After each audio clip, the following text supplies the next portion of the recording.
રમતવીરો માટે એક જોરદાર તક. ચાલો આવકવેરા વિભાગની આ ખાસ ભરતી વિશે જાણીએ.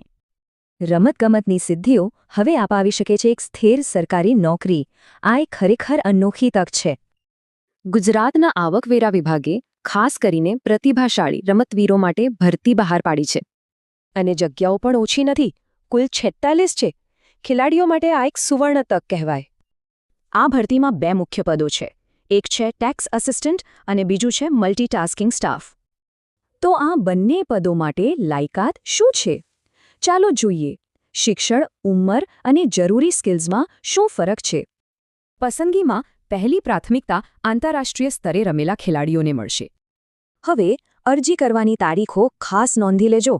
સમય બહુ ઓછો છે, એટલે ચૂકતા નહીં. એક બહુ જ જરૂરી વાત, એક ઉમેદવાર માત્ર એક જ અરજી કરી શકશે, ભૂલથી પણ વધારે નહીં. અરજી ફી છે ₹200, જે ઓનલાઈન ભરવાની છે. અને હા, આ ફી પાછી નહીં મળે.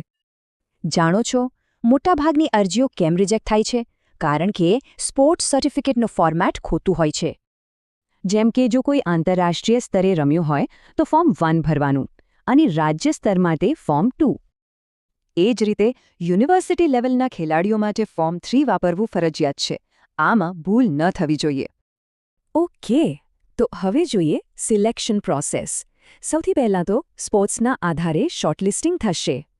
અને હા, શોર્ટલિસ્ટિંગ ફક્ત જૂની સિદ્ધિઓ પણ નહીં, પણ ખેલાડીના હાલના ફોર્મ પર પણ આધાર રાખે છે. હવે આવે છે સૌથી રસપ્રદ વાત, પગાર. ટેક્સ આસિસ્ટન્ટનો માસિક પગાર લગભગ ₹48,000 જેટલો છે. અને કરિયર ગ્રોથ પણ જોરદાર છે. પ્રમોશન મળતા ગેઝેટેડ ઓફિસર સુધી પણ પહોંચી શકાય છે.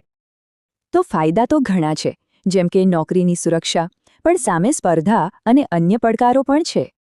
તો આ એક સ્થિર કારકિર્દી છે, પણ દસ્તાવેજો એકદમ ચોક્કસ હોવા જોઈએ અને 10 વર્ષ રમવા માટે તૈયાર રહેવું પડશે. જે સાચા રમતવીર છે, એમના માટે આ ફક્ત નોકરી નથી, પણ કરિયર બદલી નાખનારી એક તક છે.